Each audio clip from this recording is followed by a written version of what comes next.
पश्चिम से शुरू हुआ और पूर्वांचल तक जो भी कुछ देर के बाद खत्म भी हो जाएगा। यहाँ कहीं ऐसी बात नहीं, अगर तमंचावादी की बात आई, आतंकवादी की बात आई, दंगा की बात आई, तो उसका कहीं जवाब जो है अखिलेश ने उसको बहुत इस तरीके से नहीं दिया कि हम इनके सवालों का जवाब दें। और बहुत सी ऐसी योजनाएं थी और बहुत से ऐसे, मैंने तो मैनिफेस्टो समाजवादी पार्टी के पढ़ा और मतलब किसी मैंने खास जो है वो ऐसे मुद्दे का बीजेपी उन्होंने का भी पढ़ा। काउंटर अटैक नहीं किया, बल्कि एक उसके मुकाबले एक बड़े मसले को एक बड़ा मुद्दा बनाकर पेश कर दिया। हाँ, बड़े मुद्दे को पेश किए।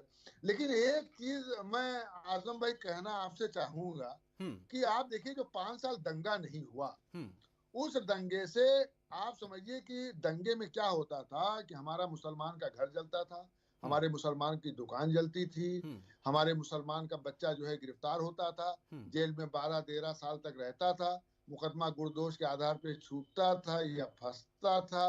आप जब वो छूट के आता था तो मोहल्ले में वो दंगाई की निगाह से, नफरत की निगाह से देखा जाता था, आतंकवादी की निगाह से देखा जाता था। उसके घर वाले अगर अलग जलील होते थे, लाखों रुपया अदालत में खर्च होता था उसके बेल में, उसमें। तो ये दंगा न होने से कहीं ना कहीं आप देखिए कि मुसलमानों को इससे फायदा हुआ, नुकसान में रहता है उसको। भाई हम तो, भाई मेरी 60-65 साल की उम्र है, मैंने देखा है जब दंगे होते हैं तो दंगे के बाद देखा है जब, तो दंगे के बाद जो है उसके बाद क्या होते हैं, मुसलमानों के घर में जो है छापे डाले जाते हैं और रात में 12 बजे 1 बजे छापे डाल के जो लड़के नौजवान हैं देखा ठीक ठाक है उनको ले आते हैं, उनको पूछते हैं, करते हैं। जो घर जलाने वाला है और जो दुकान जलाने वाला है वो घर पे रुकता ही नहीं, वो कहीं निकल जाता है। तो एक ये फायदा हुआ है।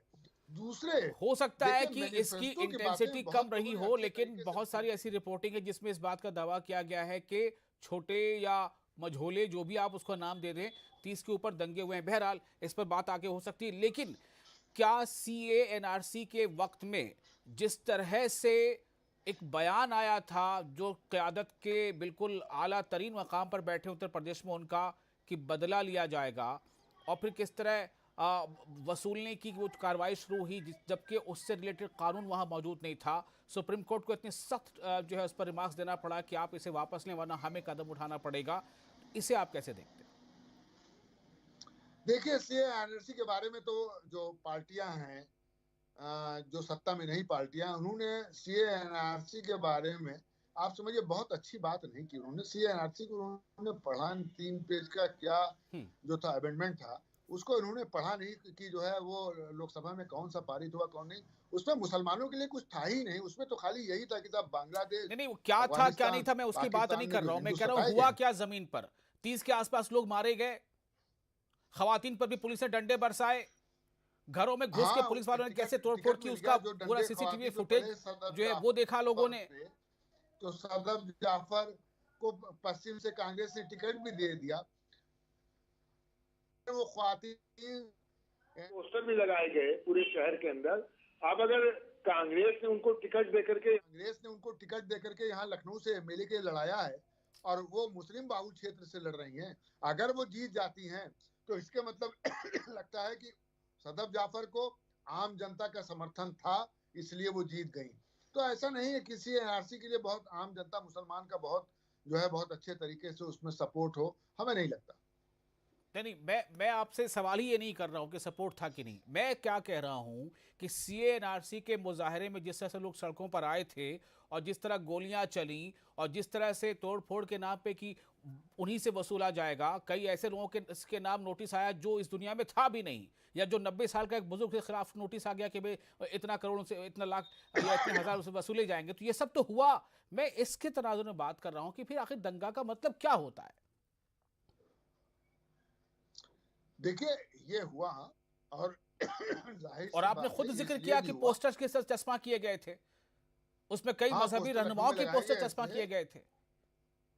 कई उसमें मौलाना आजाद के फोटो थे, कई बहुत ही सदर जाफर का तो उसपे पोस्टर था, हजरतगंज में लगा हुआ था, जो कांग्रेस से चुनाव भी लड़ी और तो तो कहने का प्रियंका ने मतलब कई ये पब्लिक है मीटिंग में कि भी कहा ठीक कि है, भाई अब वो उनके एनआरसी दावों का की विरोध। सच्चाई क्या है, चलिए हम इस मौजू से बाहर निकलते हैं। लेकिन ये कि अगर सिर्फ ये बात कह दी जाती है कि कोई दंगा नहीं हुआ या किसी तरह से किसी में कोई भेदभाव नहीं हुआ, तो मुझे लगता है कि इसके जवाब में बहुत लंबी बातचीत आगे हो सकती है कि हुआ या नहीं हुआ। बहरहाल, अब चूंकि हम बहुत करीब हैं, एक ऐसे मौके पर है जब इलेक्शन जो है लगभग मुकम्मल होने वाला है, मैं सिर्फ आपसे ये जानना चाहूंगा कि 2017 के मुकाबले में 2022 में तस्वीर बिल्कुल वैसी ही है?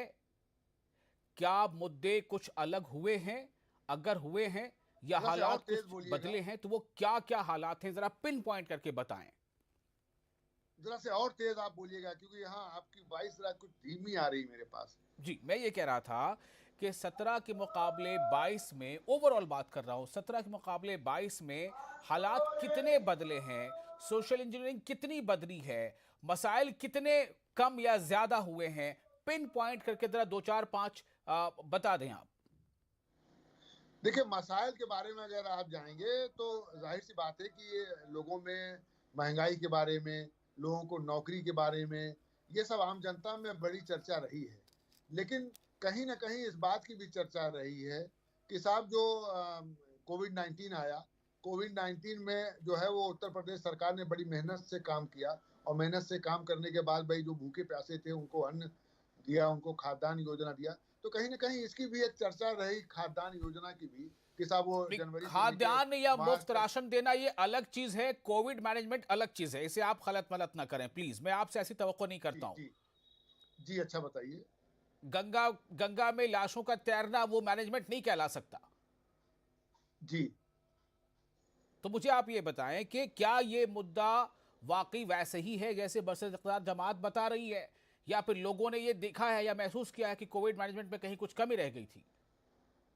देखिए, पूरे उत्तर प्रदेश में जो चुनाव पहली चरण से लेकर 7 चरण में हुआ है, उस चरण के अंदर टफ फाइट रही है समाजवादी पार्टी के बीच में और जो है वो भारतीय जनता पार्टी के बीच में टफ फाइट रही है।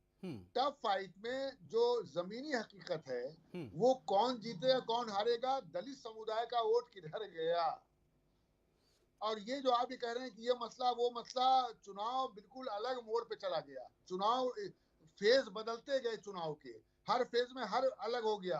अब चौथे फेज में आते आते आप समझिए कहना पड़ा प्रधानमंत्री को कि हमने जो है ये दिया, हमने ये दिया, ये दिया। 3 फेज में जो चुनाव हो रहा था शुरू के अंदर, वो चुनाव दूसरे स्टाइल का चुनाव था, और यहाँ आते आते चुनाव पूरा जातिवाद पे हो गया कि राजभर जाति, मौर्य जाति, चौहान जाति, ठाकुर जाति, ब्राह्मण जाति, निषाद, सैनी, मल्ला, तो ये निषाद, ये सब आते आते यहाँ बिल्कुल आज के जो चुनाव हुआ है वो बिल्कुल अलग अंदाज में चुनाव हुआ है। उसका अंदाज ही बिल्कुल बदला हुआ था इस चुनाव का। यहाँ पूरी जातिवादिया हावी हो गई, उसी आधार पर चुनाव हुआ।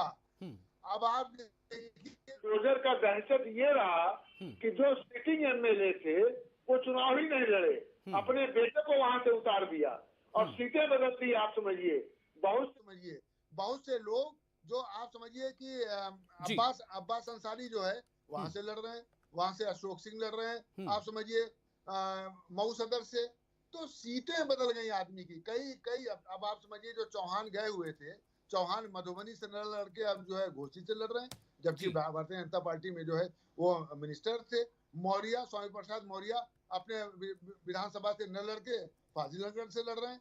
तो ये कई ऐसे लोग हैं। सुषमा पटेल जो है अपने विधानसभा से न लड़के दूसरे विधानसभा से लड़ रही है, मगुरा से न लड़ करके जौनपुर के अंदर वो दूसरे विधानसभा से लड़ रही है। कहीं ना कहीं ये चल रहा है। वो मरियाहू से लड़ रही है सुषमा पटेल, सपा से लड़ रही है, पहले वो बीएसपी से थी और उसके बाद जब सपा में गई तो सपा से मरियाहू में लड़ रही है, मुगरा बादशाह से वो मिले थी, आप समझिए 5,920 वोट पा करके।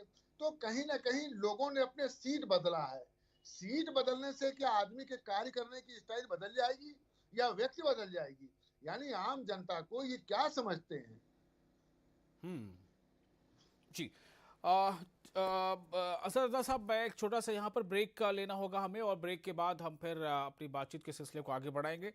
जल्द हाजिर होते हैं नाजरीन। बस इतना याद रखें कि उत्तर प्रदेश के आखिरी मरहले के आखिरी लम्हात बचे हैं जब वोटिंग हो रही है, और इसी के साथ वो फैसला दर्ज हो रहा है, अवाम अपना फैसला दर्ज कर रही है, वो उसका भी इख्तिताम हो रहा है कि उत्तर प्रदेश की इक़्तिदार अगली बार किसके हाथ में होगी। बने रहे हमारे साथ, एक छोटा सा ब्रेक लेते हैं।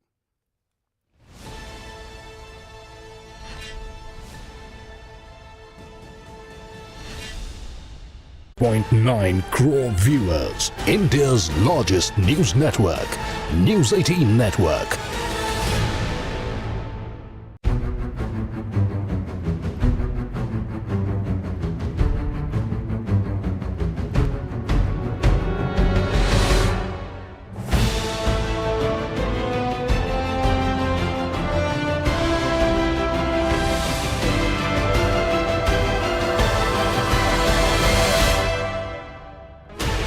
Sixteen channels, 15 languages, 26 states, 1,200 plus reporters, 66.9 crore viewers. India's largest news network. News 18 Network.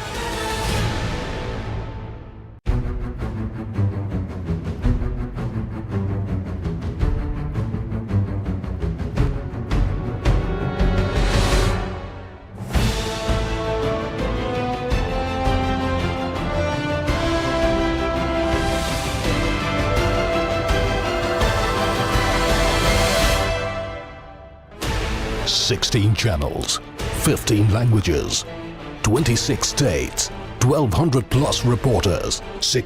पेट सफा हर रोग दफा।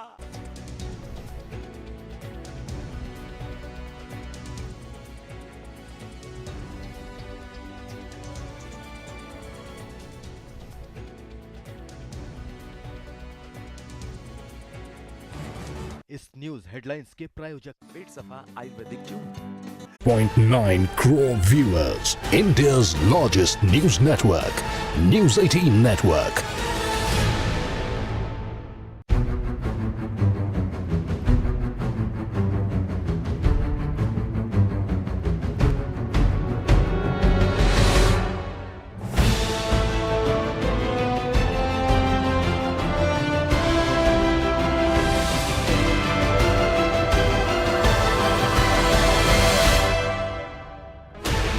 Sixteen channels, 15 languages, 26 states, 1,200 plus reporters, 66.9 crore viewers. India's largest news network.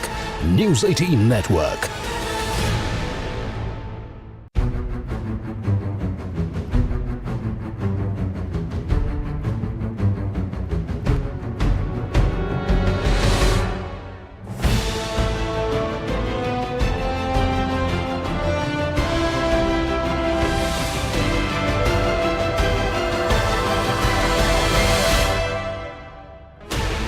Sixteen channels, 15 languages, 26 states, 1,200 plus reporters, 66.9 crore viewers. India's largest news network.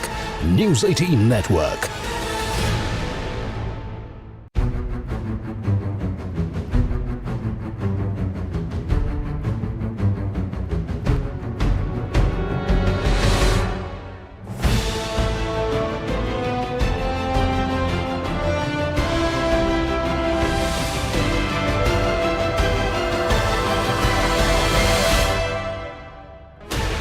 Sixteen channels, 15 languages, 26 states, 1,200 plus reporters. पेट सफा हर रोग दफा।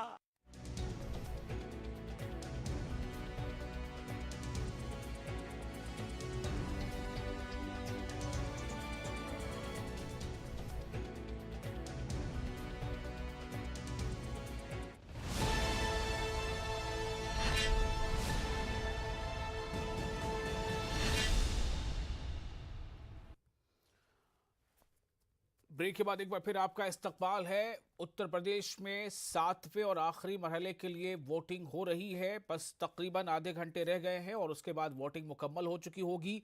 10 मार्च को नतीजों का ऐलान होगा। हमारे साथ पॉलिटिकल एनालिस्ट सैयद रज़ा जुड़े हुए हैं। रज़ा साहब, मैं आपको भी और अपने नाज़रीन को बताना चाहता हूँ कि जो 3 बजे तक जो पोलिंग फीसद आया है वो जो है 46% के करीब है और 46.40 ये 3 बजे तक का इलेक्शन कमीशन का ये डेटा है। और जाहिर है कि मुझे लगता है कि तकरीबन 46.4%, तो ये 6 बजे तक जो है तकरीबन मेरे ख्याल से कितना आप उम्मीद कर सकते हैं कि ये फीसद जाएगा? ये वही जाएगा 55 तक 56 तक जाएगा, क्योंकि ऐसा है इलेक्शन का जो टर्न पहले चरण से रहा है लगभग वही रहा है, और एक बीच में एक आध चरणों में